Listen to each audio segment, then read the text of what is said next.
Today we're going to summarize what we've been talking about for the past 4 weeks, our series on theology of the body, so God's plan for human sexuality. We're going to bring together our key points and then we're going to apply them to the practice of contraception.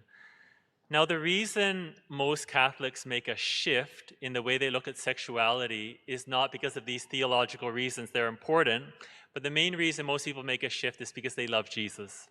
It's all about a personal reason. Today's gospel is about following him before all else. It says, "To another Jesus said, 'Follow me.' But he replied, 'Lord, first let me go and bury my father.' But Jesus said to him, 'Let the dead bury their own dead. But as for you, go and proclaim the kingdom of God.'" So burying the dead is a very important thing. It's a work of mercy. But Jesus says he comes first. And it continues, "Another said, 'I will follow you, Lord, but let me first say farewell to those at my home.' Jesus said to him, 'No one who puts a hand to the plow and looks back is fit for the kingdom of God.'" So notice 2 times that word is first. Who comes first? And Jesus is saying, well, he comes first. So if we choose to follow him, there can't be any room for compromise. We have to go all the way. And the reason why I'm sharing today's teaching on contraception, it's because I want to be faithful to Jesus. I also believe that if you get past the sacrifice part of it, because definitely there's that part at the beginning, if you get past the difficulty of changing the way you look at sexuality, I believe Jesus' plan will make you more happy. I honestly believe it will give joy to your life. So I really hope no one here gets discouraged, because I would never want that to happen. And I just hope we can all just receive it with an open heart. That's all. So let's start reviewing. 4 weeks ago, we started with these 4 human insights that just looked at our sexuality.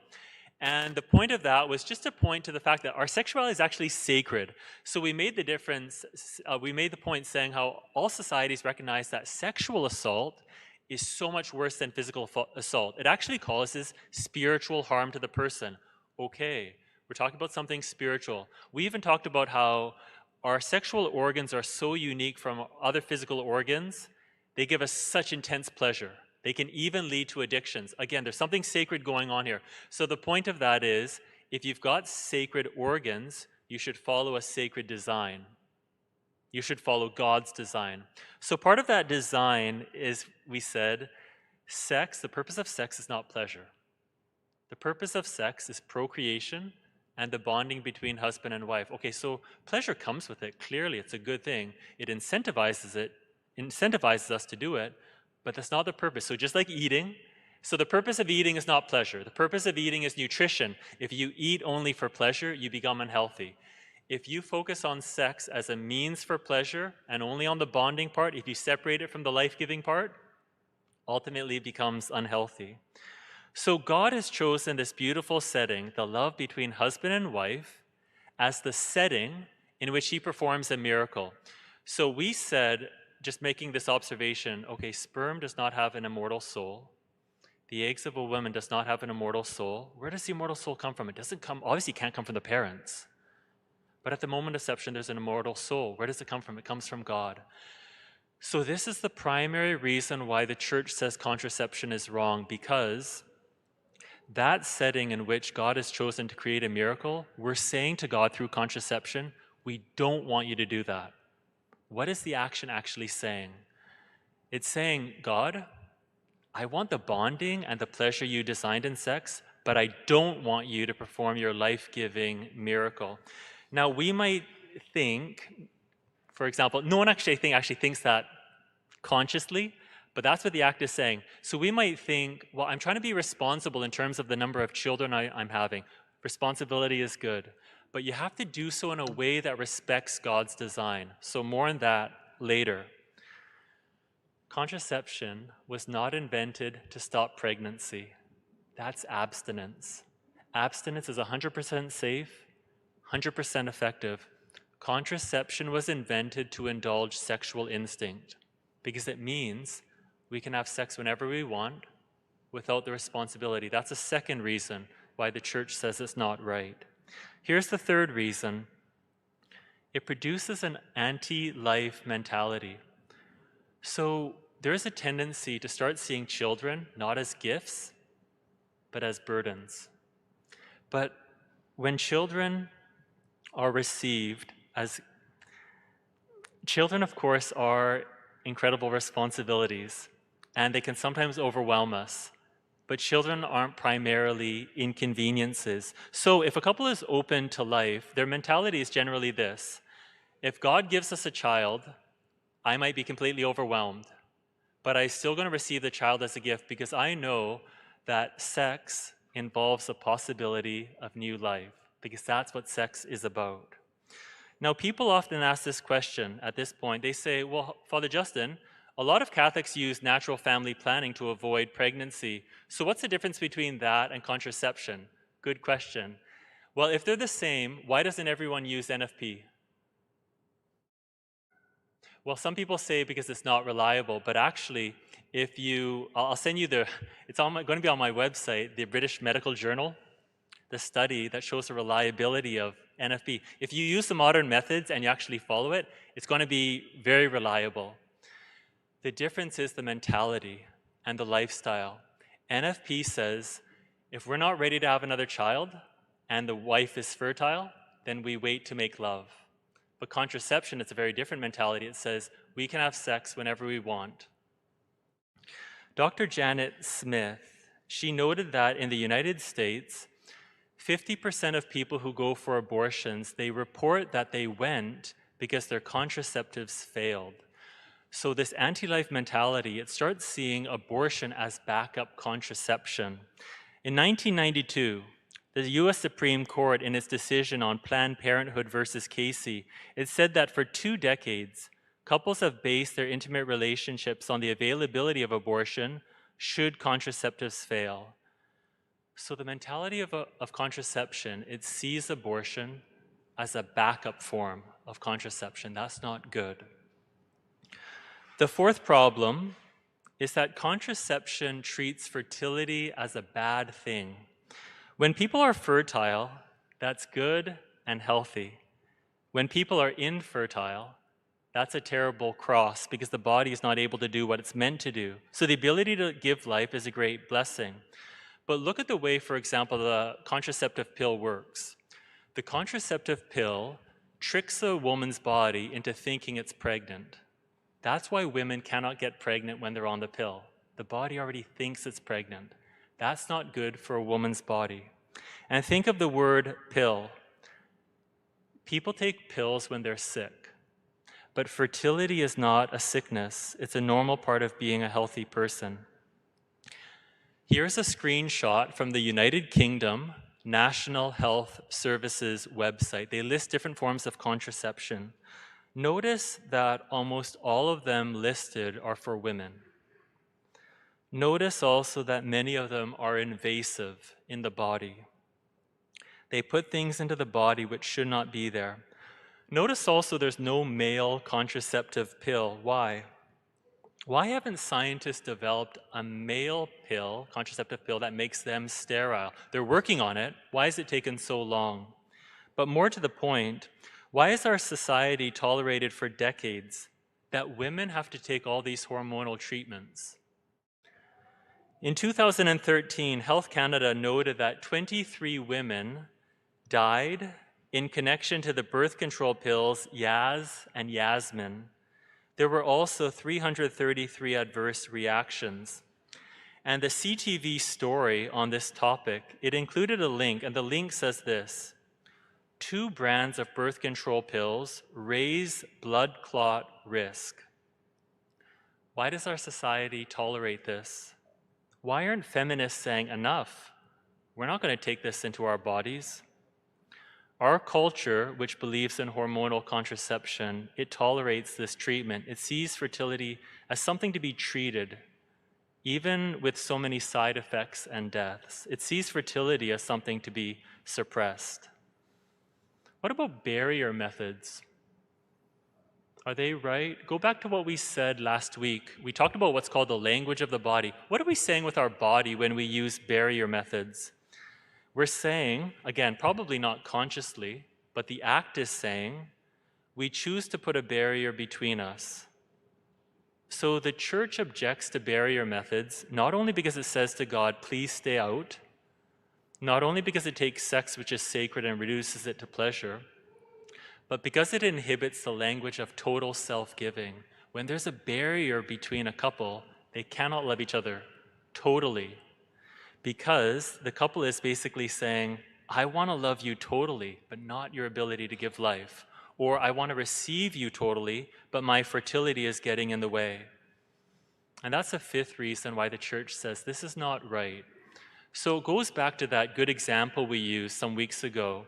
The difference between these two phrases. The first phrase, in our culture we say, I want to have coffee with you, I want to play tennis with you, I want to have sex with you. We put them all in the category, it's very casual. There's no commitment there. But if someone says, I want to have a baby with you, if we understand what they're saying, I want to love you totally. I love you so much. If God gives us another one of you, great. That's total love. St. Paul says today, for freedom Christ has set us free. Stand firm, therefore, and do not submit again to a yoke of slavery. For you were called to freedom, brothers and sisters, only. Do not use your freedom as an opportunity for self-indulgence. Live by the Spirit, I say, and do not gratify the desires of the flesh. So Christ came to set us free. Are we free to love the way he wants us to love? So the church's teaching on contraception is actually about freedom. It's about the freedom to always think about the good of the spouse. The freedom to focus on marriage more than pleasure, to respect life, to respect a woman's body and fertility, and then to renew the joy of our wedding day. So this is why the church says that contraception is gravely wrong. And if we use it knowingly and willingly, then it's a mortal sin. So this teaching, it's very challenging, I admit it. So we're going to end now with two testimonies from two couples in our parish, just sharing their experience of living Jesus' plan for their marriage. My name is Dawn, and this is my husband, Jonathan. We have 2 children, and we live in Vancouver, and we have been married for 11 years. What made us come to the mutual decision to use NFP?